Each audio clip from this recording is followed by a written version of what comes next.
الحمد لله نحمده ونستعينه ونستغفره ونؤمن به ونتوكل عليه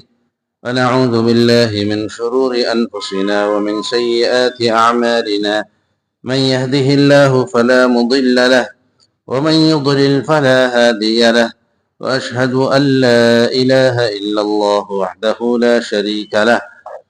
وأشهد أن سيدنا ومولانا محمدا عبده ورسوله أما بعد فأعوذ بالله من الشيطان الرجيم بسم الله الرحمن الرحيم فإذا جاء أجلهم لا يستأخرون ساعة ولا يستقدمون وقال تعالى يا أيها الذين آمنوا لا تلهكم أموالكم ولا أولادكم عن ذكر الله ومن يفعل ذلك فأولئك هم الخاسرون وأنفقوا مما رزقناكم من قبل أن يأتي أحدكم الموت فيقول رب لولا أخرتني إلى أجل قريب فأصدق وأكن من الصالحين ولن يؤخر الله نفسا إذا جاء أجلها والله خبير بما تعملون وقال النبي صلى الله عليه وسلم لابن عمر كن في الدنيا كأنك غريب أو عابر سبيل وقال النبي صلى الله عليه وسلم أكثروا ذكر هازم اللذات يعني الموت أو كما قال عليه الصلاة والسلام صدق الله مولانا العظيم وصدق رسوله النبي الكريم ونحن على ذلك لمن الشاهدين والشاكرين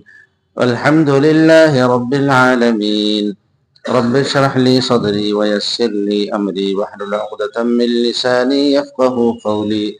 رب اشرح لي صدري ويسر لي أمري واحلل عقدة من لساني يفقه قولي رب اشرح لي صدري ويسر لي أمري واحلل عقدة من لساني يفقه قولي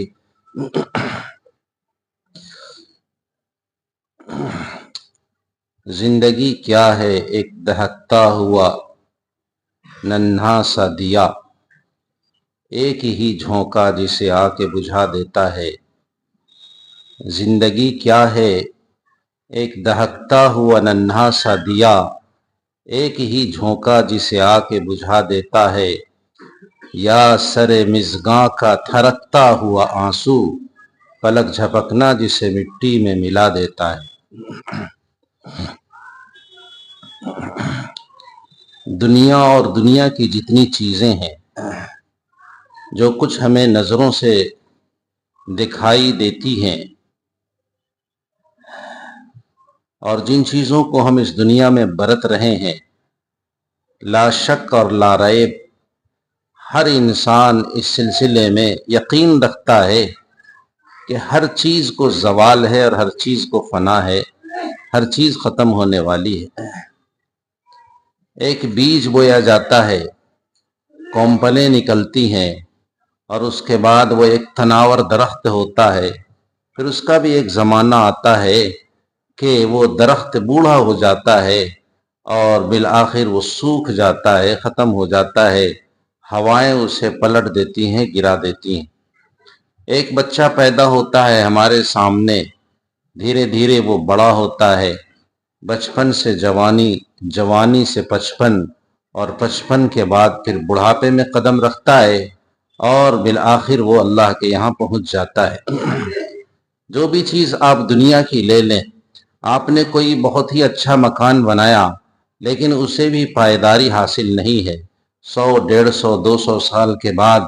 بالآخر اسے ملبے کا ڈھیر بنانا پڑتا ہے اور پھر دوبارہ اس کی تعمیر کرنی پڑتی ہے۔ ان ساری چیزوں سے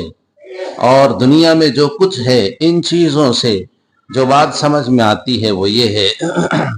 کہ ایک دن آئے گا کہ دنیا بھی فنا ہو جائے گی۔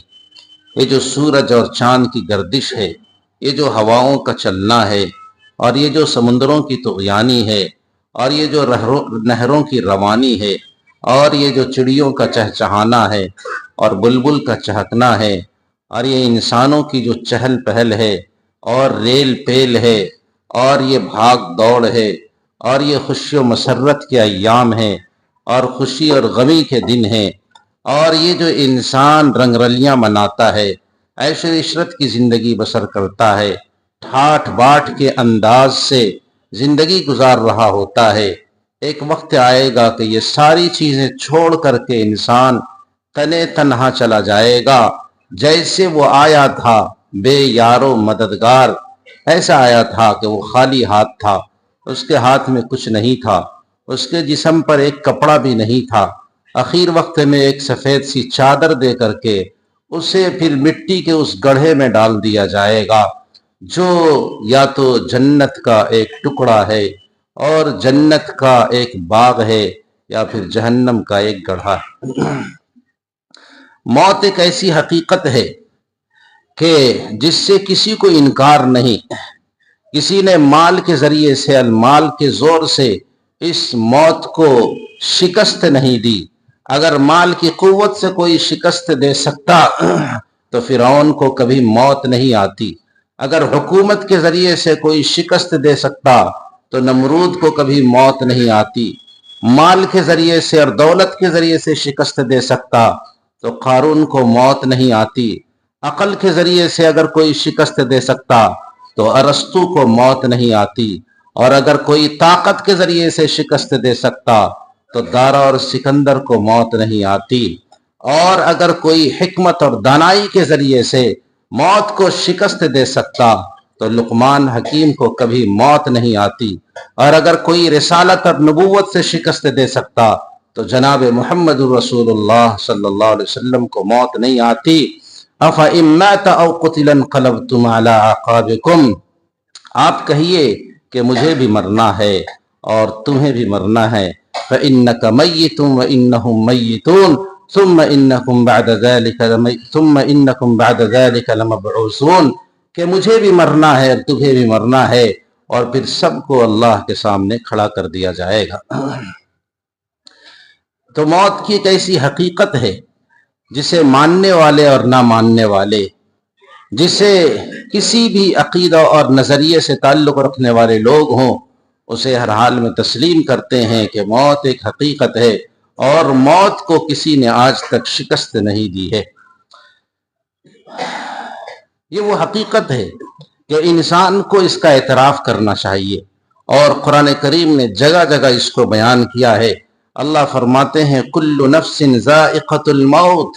کہ ہر نفس کو موت کا مزہ چکھنا ہے اور اس پیالے کے اس گھونٹ کو پینا ہوگا۔ وَإِنَّمَا تُوَفَّوْنَ أُجُورَكُمْ يَوْمَ الْقِيَامَةِ، اور جو کچھ تم کرتے ہو کل قیامت کے دن اس کا اجر اور اس کا بدلہ تم کو دیا جائے گا۔ فَمَنْ زُحْزِحَ عَنِ النَّارِ وَأُدْخِلَ الْجَنَّةَ فَقَدْ فَازَ، سو جسے جہنم سے بچا لیا گیا، جنت میں داخل کر دیا گیا، وہ شخص کامیاب ہو گیا۔ وَمَا الْحَيَاةُ الدُّنْيَا إِلَّا مَتَاعُ الْغُرُورِ، اور دنیا کی زندگی تو محض دھوکے کا سامان ہے۔ اللہ فرماتے ہیں وَمَا تَدْرِي نَفْسٌ مَاذَا تَكْسِبُ غَدًا وَمَا تَدْرِي نَفْسٌ بِأَيِّ أَرْضٍ تَمُوتُ، کسی جان کو پتہ نہیں ہے کہ اسے موت کب آئے گی، اور کسی جان کو یہ پتہ نہیں ہے کہ وہ آج کیا کمائے گا، کسی جان کو پتہ نہیں ہے موت کس مقام پہ اور کس گھڑی میں آئے گی۔ اللہ فرماتے ہیں فَإِذَا جَاءَ أَجَلُهُمْ لَا يَسْتَأْخِرُونَ سَاعَةً وَلَا يَسْتَقْدِمُونَ، جب موت کا وقت آ جاتا ہے تو نہ ایک گھڑی آگے ہوتی ہے اور نہ ایک گھڑی پیچھے ہوتی ہے، بلکہ وقت مقررہ پر اس کی موت آ جاتی ہے۔ اللہ کا ارشاد ہے یا ایھا الذین آمنوا لا تلہکم اموالکم ولا اولادکم، اے ایمان والو تمہیں تمہارا مال اور تمہاری اولاد تمہیں دھوکے میں نہ ڈالے، تمہیں تمہاری اولاد اور تمہاری دولت تمہیں لہو و لعب میں مشغول نہ کرے، غافل نہ کرے اللہ کے ذکر سے۔ وَمَن يَفْعَلْ ذَلِكَ فَأُولَئِكَ هُمُ الْخَاسِرُونَ، جو ایسا کرتا ہے اور جو اس غفلت کی زندگی بسر کرتا ہے وہ یقیناً خسارے میں ہے، گھاٹے میں ہے اور نقصان کی زندگی بسر کر رہا ہے۔ وَأَنفِقُوا مِمَّا رَزَقْنَاكُمْ، اور جو کچھ اللہ نے دیا ہے اس میں سے اللہ کے راستے میں خرچ کرو۔ مِن قَبْلِ أَن يَأْتِيَ أَحَدَكُمُ الْمَوْتُ، تمہیں پتہ نہیں ہے موت کب آ جائے گی، اور جب موت آئے گی اس سے پہلے کہ تمہارے پاس موت آئے تمہیں چاہیے کہ اللہ کے راستے میں خرچ کرو۔ فَيَقُول، تو ان میں سے ایک شخص کہے گا، لولا اخرتنی الی اجل قریب، اے اللہ ہمیں تھوڑی اور مہلت کیوں نہ دے دی، تھوڑی سی اور مدت ہمیں مل جاتی، تھوڑا اور وقت ہمیں مل جاتا۔ فَأَصَّدَّقَ وَأَكُن مِّنَ الصَّالِحِينَ، تو میں مال و دولت کو صدقہ کر کے آتا اور میں نیک لوگوں میں اور اچھے لوگوں میں بن کر کے آتا، اور میرا شمار ان لوگوں میں ہوتا جو اچھے لوگ ہیں، نیک لوگ ہیں۔ فَلَن يُؤَخِّرَ اللَّهُ نَفْسًا إِذَا جَاءَ أَجَلُهَا، اللہ فرماتے ہیں جب کسی نفس کا اور کسی جان کا جو وقت مقرر ہے موت کا، اس وقت سے ایک لمحہ نہ آگے ہوتا ہے اور نہ پیچھے ہوتا ہے، اور اس کی یہ صرف تمنا ہے، تمنا کے علاوہ کچھ نہیں ہے، اسے مہلت نہیں دی جائے گی۔ أَلَمْ يَأْنِ لِلَّذِينَ آمَنُوا أَن تَخْشَعَ قُلُوبُهُمْ لِذِكْرِ اللَّهِ، کیا ایمان والوں کے لیے ایسا وقت نہیں آیا؟ ایمان والوں کے پاس وقت نہیں آیا، اور ایمان والوں کے لیے اس کا وقت اور اس کا لمحہ نہیں آیا۔ ان تخشع قلوبهم لذکر اللہ، کہ ان کے دل اللہ کے ذکر سے ڈریں، اللہ کی یاد سے ڈریں، اور اللہ کی غفلت سے وہ اپنے آپ کو ہٹائیں اور اللہ کی یاد کی طرف وہ اپنے آپ کو لگائیں۔ کیا اس کا وقت مسلمانوں کے پاس نہیں آیا؟ وما نزل من الحق ولا يكونوا كالذين اوتوا الكتاب من قبل فطال عليكم الامد فقست قلوبكم، اور اللہ فرماتے ہیں کیا ان کے دل ان لوگوں کی طرح سے ہو گئے جن کے قلوب سخت ہو گئے تھے؟ تو انسان کو چاہیے کہ دل کو نرم رکھنے کی کوشش کرے، اور جس طریقے سے انسان کا گھر صفائی چاہتا ہے، ٹھیک انسان کا دل بھی ایک گھر ہے جس میں اللہ رہتے ہیں، اور اس گھر کی بھی صفائی کی ضرورت ہے۔ بزرگان دین فرماتے ہیں اور اس کے لیے صفائی کی جو چیز ہے وہ ہیں آنکھوں کا آنسو، کہ انسان جتنا اپنے گناہوں کو یاد کرے گا، اللہ کے سامنے روئے گا، دھوئے گا، اللہ سے مانگے گا، گڑ گڑائے گا، اللہ سے لو لگائے گا اور تعلق جوڑے گا، اس کا دل اتنا ہی مجلہ اور مصفہ ہوگا، اور اللہ سے اس کا تعلق بڑھے گا اور اللہ کی محبت میں اضافہ ہوگا۔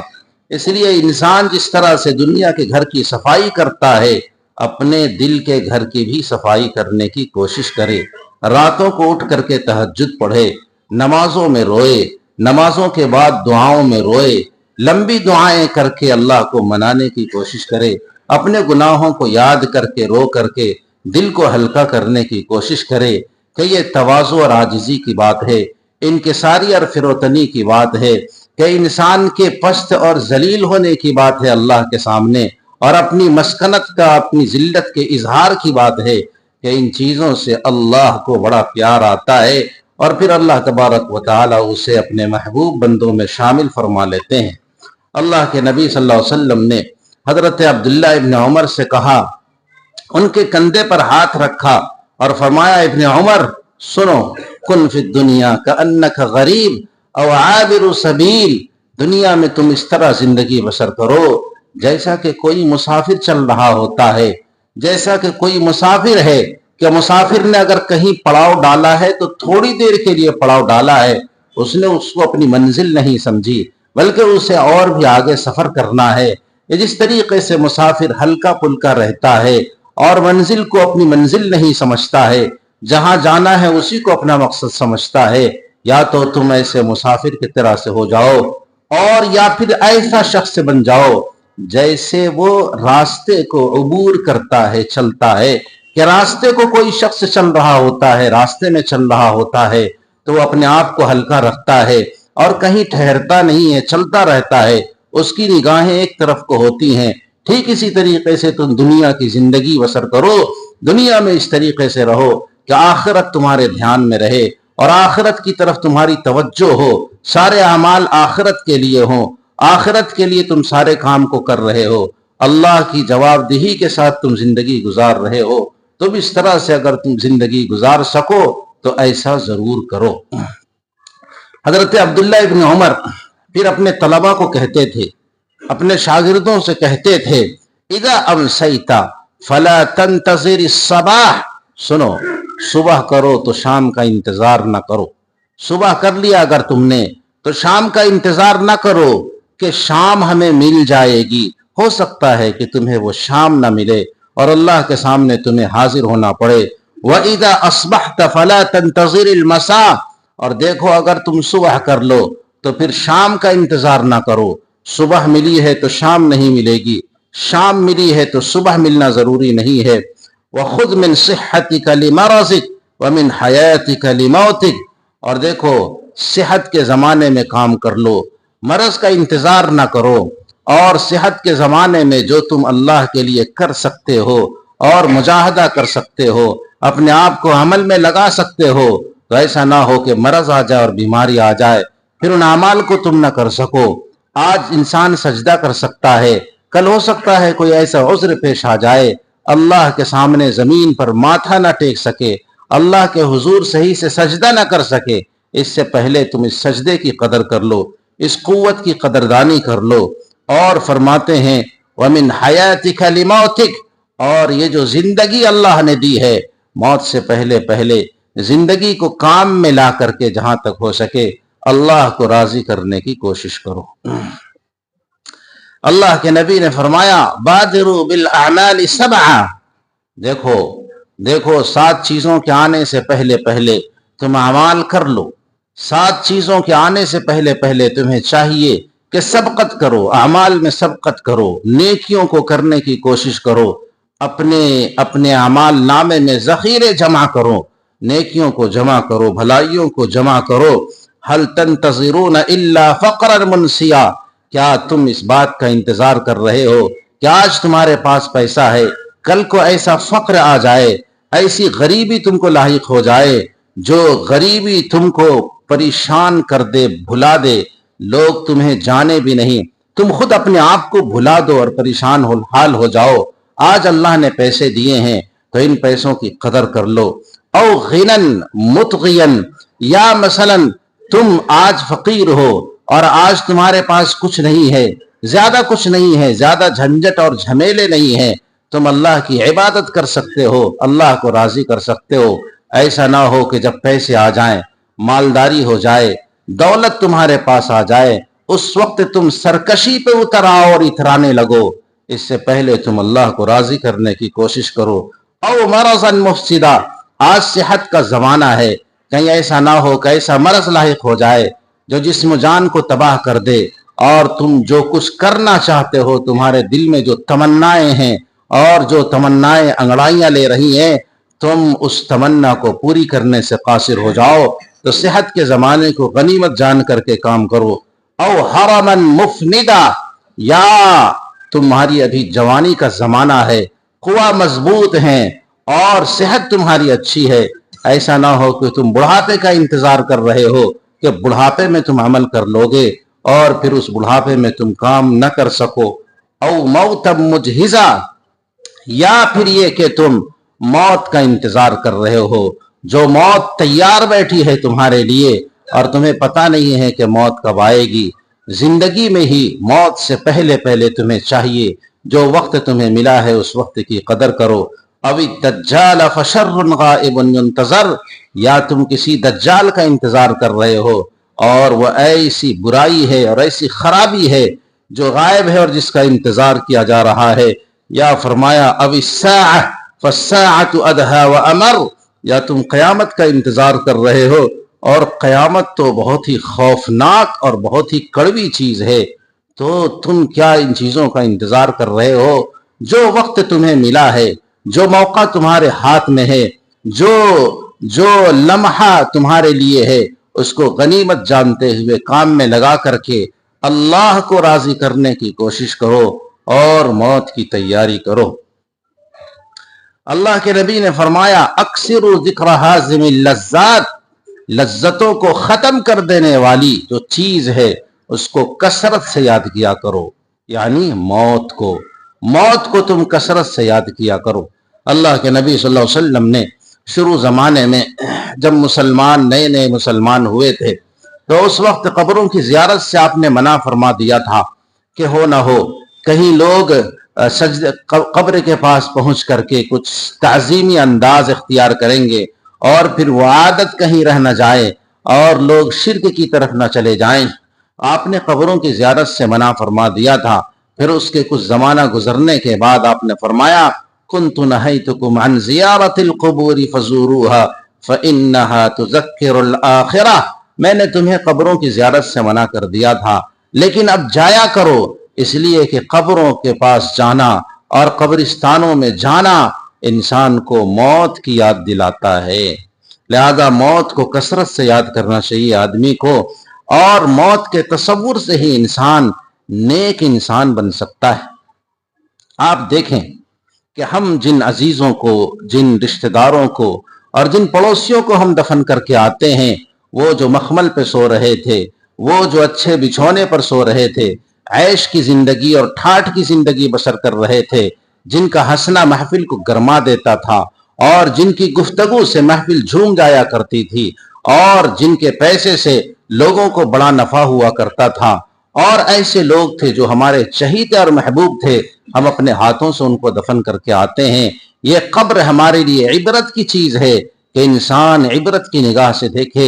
کہ فرش پہ آج یہ لوگ سو رہے ہیں جو مخمل پہ سوتے تھے، جو نرم گدوں پہ اور تکیوں پہ سوتے تھے۔ ایسے لوگوں کے لیے آج جو بچھونا اور آج جو بستر ہے وہ مٹی ہے اور وہ زمین ہے، قبر کا وہ ٹکڑا ہے۔ تو انسان اس سے عبرت حاصل کرے، پھر دھیرے دھیرے اس کے جسم کا ہر حصہ انہیں کیڑے کھا لیں گے، انہیں دھیرے دھیرے ان چیزوں کو ہضم کر جائیں گے۔ انسان جو جسم کو پال رہا ہے کیا کیڑوں کے لیے پال رہا ہے؟ انسان کو چاہیے کہ اللہ نے جو جسم دیا ہے اور جو صحت دی ہے اس کو اللہ کی طاعت کے لیے لگائے۔ اسے یہ فرصت نہیں ہے کہ اللہ کے لیے اور اللہ کی پکار پر وہ نماز کے لیے آ جائے۔ وہ ایک سجدہ کہ ابلیس نے ایک سجدہ نہیں کیا تھا، اللہ نے اسے اپنی رحمت سے دور کر دیا ہمیشہ کے لیے۔ آج اگر کوئی شخص ایک دن کی نماز کو چھوڑتا ہے تو تقریباً 70 سجدوں کا وہ انکار کرتا ہے۔ کیا خطرناک بات ہے، کیا خطرناک بات ہے کہ انسان ایک سجدے پر اللہ نے جس کو راندہ درگاہ قرار دیا اور جسے ہٹا دیا، آج اس مسلمان کو سجدے کی قدر نہیں۔ وہ ایک سجدہ جسے تو گراں سمجھتا ہے 1000 سجدوں سے دیتا ہے آدمی کو نجات۔ اللہ کے نبی صلی اللہ علیہ وسلم نے ایک خط کھینچا، چوکور ایک خط کھینچا اور اس کے درمیان میں چھوٹے چھوٹے خط کھینچے اور بیچ میں سے ایک لمبا خط کھینچا اور فرمایا کہ یہ جو بیچ میں ہے، بیچ میں انسان کھڑا ہے اور چاروں طرف سے موت نے اسے گھیر رکھا ہے، اور یہ جو چھوٹے چھوٹے خطوط نکل رہے ہیں، لکیریں ہیں، یہ لکیریں حادثات ہیں کہ کبھی اسے بخار آتا ہے، کبھی نزلہ آتا ہے، کبھی کوئی دوسرا حادثہ پیش آتا ہے، یا تو اس میں مرے گا یا اس میں مرے گا یا اس میں مرے گا، بچ بچا کر کے بہرحال چلتا ہے، بالآخر موت اسے پکڑ لیتی ہے۔ اور یہ بیچ میں سے جو خط باہر کو نکلا ہوا ہے، اللہ کے نبی نے فرمایا یہ اس کی امید ہے کہ موت پہلے سے گھیری ہوئی ہے اور امید موت سے بھی باہر ہے، اس کی امید موت سے بھی باہر ہے۔ تو انسان کی امیدیں لمبی لمبی ہوتی چلی جا رہی ہیں جبکہ موت نے اسے گھیر رکھا ہے۔ اس لیے انسان کو موت کا استحضار کرنا چاہیے۔ حضرت ابراہیم بن ادم ایک بزرگ گزرے ہیں، اللہ تبارک و تعالی نے پہلے ان کو بادشاہت عطا کی تھی، لیکن بادشاہت کو انہوں نے چھوڑ دی اور چھوڑ کر کے انہوں نے فقیری اختیار کی، اللہ کو پانے کے لیے چل پڑے اور اللہ تبارک و تعالی سے تعلق کو جوڑا انہوں نے۔ ایک شخص ان کے پاس آیا، چونکہ یہ اللہ کے ولی تھے، اللہ کے بزرگ تھے، تو اس زمانے میں ایک شخص ان کے پاس آیا اور کہنے لگا کہ حضرت کوئی ایسا نسخہ بتائیے کہ گناہ بھی کرتا رہوں اور اللہ کی پکڑ سے بھی بچتا رہوں. کوئی ایسا نسخہ بتائیے، آپ تو بزرگ آدمی ہیں، آپ کے پاس تو ہر طرح کا فارمولہ ہے حضرت، گناہ بھی کرتا رہوں اور اللہ کی پکڑ بھی نہ ہو، کوئی ایسا نسخہ بتائیے. بولا ہاں ہمارے پاس نسخہ ہے، نسخہ ہے ہمارے پاس. سنو سنو، اللہ کی پکڑ سے تم بچنا چاہتے ہو تو ایسا کرو کہ گناہ ایسی جگہ کرو جہاں اللہ تمہیں نہ دیکھ رہا ہو. اللہ سے چھپ کر کے کرو، اللہ جب دیکھیں گے ہی نہیں تو پوچھیں گے ہی نہیں. کہ حضرت یہ تو ممکن نہیں ہے، اللہ سے تو بچ نہیں سکتے ہیں، اللہ تو ہر جگہ حاضر و ناظر ہے، اللہ تو ایک ایک چیز کو دیکھ رہا ہے، اور اللہ سے کوئی چیز تو مخفی نہیں ہے، کوئی چیز پوشیدہ نہیں ہے. کہا کہ پھر ایک دوسرا نسخہ ہے. دوسرا نسخہ یہ ہے کہ یہ جو نعمتیں ہیں، جو رزق تمہیں مل رہا ہے، یہ سب اللہ کی طرف سے مل رہا ہے، تم اس سارے رزق کو کھانا چھوڑ دو. کل اللہ پوچھیں گے تو کہہ دینا کہ میں آپ کا کھاتا ہی نہیں تھا تو آپ کا کام کیا کرتا، بات ختم ہو جاتی. ایسا کر لو. کہا کہ حضرت جتنی دنیا میں نعمتیں ہیں اور جو بھی رزق ملا ہوا ہے سب تو اللہ ہی کا دیا ہوا ہے، ہم اسے چھوڑ کر کے تو زندہ ہی نہیں رہ سکتے، ہماری تو موت آ جائے گی. کہا اچھا سنو، ایک تیسرا نسخہ ہے، اگر تم اس پر عمل کرو کہ جب ملک الموت آئے تو اس وقت تم کہنا کہ بھائی رک جاؤ، تھوڑا رک جاؤ، میں ذرا 2 رکعت نماز پڑھتا ہوں، توبہ کر لو، اس کے بعد تم میری جان نکالنا. کہا کہ حضرت یہ بھی تو نہیں ہو سکتا، ملک الموت جب آتا ہے تو وہ بغیر اطلاع کے آ جاتا ہے اور جب جسے چاہتا ہے اٹھا کر کے لے جاتا ہے، میں اسے کیسے روک سکتا ہوں. کہا اچھا ایک اور نسخہ ہے، پھر ایسا کرو، زمین و آسمان تو اللہ کی ملکیت ہے اور اللہ کی حکومت ہے، تم ایسا کرو کہ گناہ کے لیے زمین و آسمان کے حدود سے نکل جاؤ اور نکل کر کے تم گناہ کرو، اور جہاں اللہ تبارک و تعالی کی ملکیت اور حکومت سے باہر کوئی جگہ ہو تم ایسی جگہ چلے جاؤ. کہ حضرت یہ بھی ہمارے لیے ممکن نہیں ہے، اس لیے کہ انسان دنیا سے باہر نکل جائے، ایسا کیسے ہو سکتا ہے. یا معشر الجن والانس ان استطعتم ان تنفذوا من اقطار السماوات والارض فانفذوا لا تنفذون الا بسلطان. یہ تو قرآن کا اعلان ہے، یہ تو ممکن نہیں ہے. فرمایا ایک اور کام کر سکتے ہو کہ جب قبر میں پہنچو، منکر نکیر آئیں تو قبر سے انہیں نکال دو کہ جاؤ تم کون ہوتے ہو سوال و جواب کرنے والے. کہا حضرت منکر نکیر پر تو کسی کا بس نہیں چلتا ہے، یہ ممکن نہیں ہے، ہم تو انہیں ہٹا نہیں سکتے ہیں، دور نہیں کر سکتے ہیں. کہا پھر ایسا کرو کہ کل قیامت کے دن تمہیں کھڑا کیا جائے اور تمہارے گناہوں کا حساب لیا جائے، اور جب یہ فیصلہ ہو کہ اسے جہنم میں ڈال دو تو اس وقت تم ضدی بن کر کے کھڑا ہو جانا اور یہ کہنا کہ میں تو نہیں جاتا، کون ہے جو مجھے جہنم میں ڈالے. ایسا کر لو. فرمایا حضرت یہ کیسے ہوگا؟ تو اللہ کی حکومت ہوگی اور اللہ کا امر ہوگا اور فرشتے دوڑ پڑیں گے ہمارے خلاف اور ہمیں تو اٹھا کے سیدھا جہنم میں پھینک دیں گے. کہا اللہ کے بندو جب کوئی اور صورت نہیں ہے تمہارے بچنے کی، پھر تو یہ ہے کہ تم اللہ کی اطاعت کرو، اور تو کوئی صورت نہیں. اس لیے آدمی کو چاہیے کہ اللہ کی اطاعت کی طرف جائے، اور اللہ تبارک و تعالی نے جو آپ کی بھلائی کے لیے، آپ کی بھلائی، اللہ نے جو کچھ بھی حکم دیا ہے اس میں انسانوں کی مصلحت ہے اور خیر خواہی ہی ہے. کوئی بھی عمل آپ اٹھا کر کے دیکھ لیں، اسلام کا کوئی بھی عمل ہو، کوئی بھی حکم ہو، اس کی باریکیوں اور اس کی حکمتوں میں انسان غور کرے گا تو اس میں انسان کو نفع ہی نفع نظر آئے گا، اور اس میں انسان کو اچھائی ہی اچھائی نظر آئے گی، اس کے جسم کے لیے، اس کی جان کے لیے، اس کی اولاد کے لیے اور اس کی صحت کے لیے، ہر چیز کے لیے نفع ہی نفع نظر آئے گی، اور بالآخر اس کی آخرت کے لیے نفع بخش ہے. ایک مسلمان کو یہ عقیدہ ہے، اللہ کے سامنے ہمیں جواب دینا ہے، اللہ کے سامنے ہمیں پہنچنا ہے، موت برحق ہے، پھر بھی انسان ان چیزوں سے غافل ہو کر کے زندگی بسر کر رہا ہے. لہذا ضرورت اس بات کی ہے کہ آدمی غفلت کے خول سے نکلے اور اللہ کی طرف متوجہ ہو کہ یہ دنیا فانی دنیا ہے. اس دنیا کی حقیقت یہ ہے کہ یہ دنیا ختم ہو جانے والی ہے.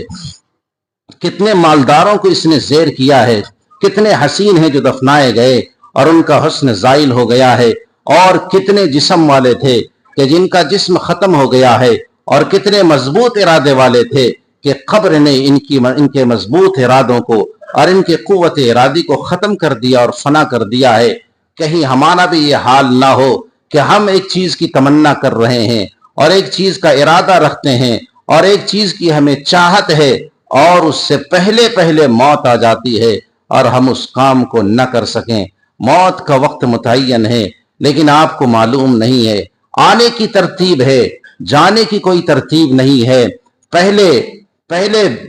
باپ آتا ہے، پھر بیٹا آتا ہے، ترتیب تو یہ ہے۔ اس سے پہلے دادا آتا ہے، لیکن جانے کی کوئی ترتیب نہیں ہے۔ ایسا بھی ہو سکتا ہے کہ پوتے کا انتقال دادا سے پہلے ہو گیا، بیٹے کا انتقال باپ سے پہلے ہو گیا، جانے کی کوئی ترتیب نہیں ہے۔ اس لیے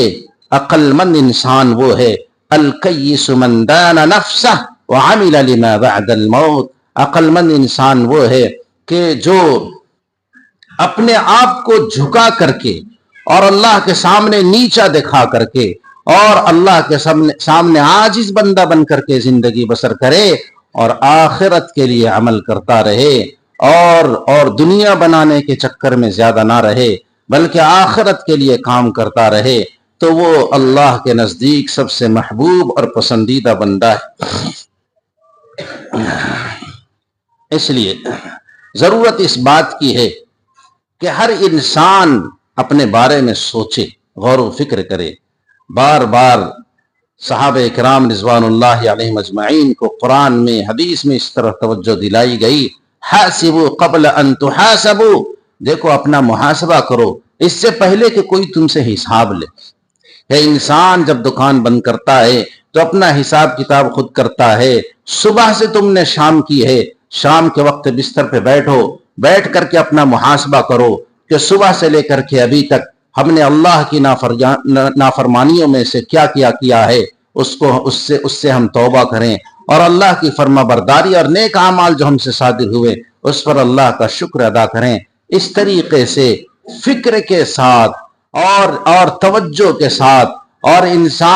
انسان تفکر کی زندگی گزارے اور سوچ والی زندگی بسر کرے اور سمجھ والی زندگی بسر کرے تو پھر اس کے لیے کامیابی ہے۔ نہیں تو جو ہماری غفلت والی زندگی ہے، غفلت بھری زندگی ہے، عیش و عشرت میں ہے، صبح کو اٹھتے ہیں ہم اپنے روزگار میں لگ جاتے ہیں، شام کو سوتے ہیں، پھر صبح کو اٹھتے ہیں اور ہمیں اس سلسلے میں کوئی توجہ نہیں ہے، کوئی فکر نہیں ہے، نہ ہمیں حساب کا کوئی پتہ ہے، نہ اللہ کے سامنے کھڑے ہونے کا احساس ہے، نہ جواب دہی کی کوئی ذمہ داری ہم محسوس کر رہے ہیں اور نہ ہم نے سوالوں کے جواب تیار کیے ہیں اور نہ ہمیں موت کے بارے میں کوئی ایسا ڈر اور خوف محسوس ہوتا ہے، تو پھر ہماری زندگی ویسی ہی گزر رہی ہے، غفلت بھری زندگی ہے اور یہ زندگی ہمیں ہلاکت کی طرف لے جائے گی۔ والعصر ان الانسان لفی خسر، زمانے کی قسم ہے کہ سارے انسان خسارے میں ہیں، الا الذین آمنوا وعملوا الصالحات، مگر جو لوگ ایمان لائے،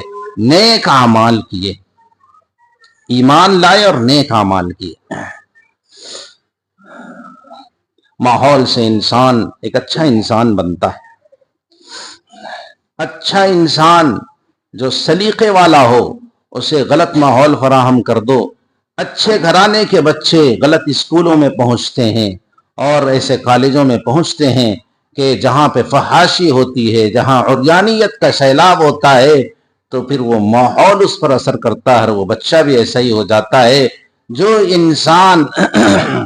غلط ماحول سے نکل کر کے اچھے ماحول میں آ جائے تو پھر وہ اس ماحول سے متاثر ہوتا ہے۔ یہ انسان کی خوبصورتی ہے کہ انسان ان چیزوں سے متاثر ہوتا ہے، جس طرح سے گرمی اور سردی سے انسان متاثر ہوتا ہے۔ ضرورت ہے کہ ہم اپنے معاشرے اور اپنے ماحول کو ٹھیک بنائیں، اپنے آس پاس کو ٹھیک بنائیں۔ ہم اگر یہ سمجھتے ہوں کہ ہمارا گھر تو ٹھیک ہے، لیکن یاد رکھیے آس پڑوس کے لوگ اگر اچھے نہیں ہیں، ان کے بچے اچھے نہیں ہیں، ان کا ماحول اچھا نہیں ہے، آج آپ تو شاید بچ گئے لیکن آپ کے بچے نہیں بچ سکیں گے۔ اس لیے بار بار کہا جاتا ہے کہ لوگوں اپنے ماحول سے نکلو، ماحول سے نکل کر کے کچھ وقت گزارو، اللہ کے لیے کچھ وقت لگاؤ، فرشتوں کے ماحول میں جاؤ، علماء کی صحبت میں جا کر کے بیٹھو، بزرگوں کے پاس پہنچ کر کے ان کی نصیحتیں سنو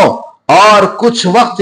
اس کے لیے فارغ کرو، تو پھر اللہ سے تعلق قائم ہوگا۔ جب انسان ماحول سے نکلتا ہے، فرشتوں کا ماحول ہوتا ہے جس میں اسلام کا ذکر ہوتا ہے، ایمان کا ذکر ہوتا ہے، اخلاق کا ذکر ہوتا ہے، اللہ سے تعلق جوڑنے کے بارے میں گفتگو ہوتی ہے، تو پھر اللہ تبارک و تعالیٰ اس کے دل کو نرم فرما دیتے ہیں، پھر آنسوؤں کی جھڑی لگتی ہے، دل کی صفائی ہوتی ہے، اور اللہ کے محبوب اور نیک بندوں میں وہ شامل ہو جاتا ہے۔ اسی لیے یہ تبلیغی اجتماعات ہیں، اسی لیے یہ دعوت کا کام ہے، اور اسی لیے یہ مدارس کا جال بچھا ہوا ہے، اور اسی لیے بزرگوں کی یہ نصیحتیں ہیں۔ لہذا ابھی ہمارے سامنے ایک بہت ہی بڑا عمل جو اس وقت ہو رہا ہے،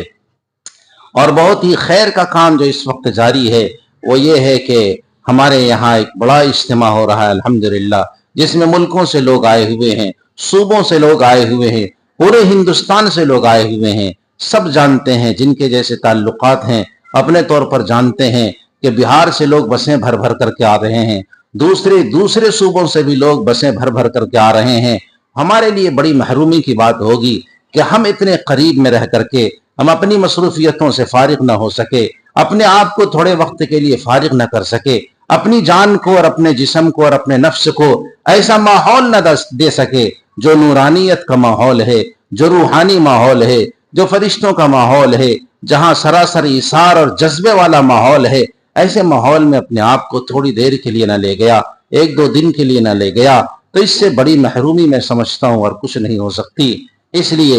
ہر مسلمان اس کی کوشش کرے، کام کو آگے پیچھے کرے، دائیں بائیں کرے، وقت کو ادھر ادھر کر کے ہٹا کر کے کام کو، اور اپنے آپ کو اپنے مال کے ساتھ اور اپنی جان کے ساتھ اللہ کی رضا کے لیے اس اجتماع میں حاضر ہو کر کے توبہ انابت کے ساتھ اللہ کو پانے کی کوشش کرے، اور اس خلوص کے ساتھ اور اس نیت کے ساتھ جائے کہ ہمیں اپنے آپ کو بدلنا ہے، آخرت کو پانا ہے، اللہ تبارک و تعالیٰ کے احکام پر اپنے آپ کو لگانا ہے، اور اللہ تبارک و تعالیٰ کی خوشنودی اور رضامندی حاصل کر کے ہی زندگی بسر کرنی ہے، اور پھر اسی طرح سے زندگی بسر کر کے اللہ سے ملاقات کرنی ہے کہ موت کا وقت ایک مقرر ہے اور ہمیں پتہ نہیں ہے کہ موت کب آئے گی۔ تو انشاءاللہ ہم سب جائیں گے اجتماع میں انشاءاللہ۔ کون کون جائیں گے؟ جائیں گے تو انشاءاللہ، ہاں بوڑھے بھی جائیں، یعنی کہ سردی سے آدمی ڈر گیا، اللہ نے تو سردی کم کر دی،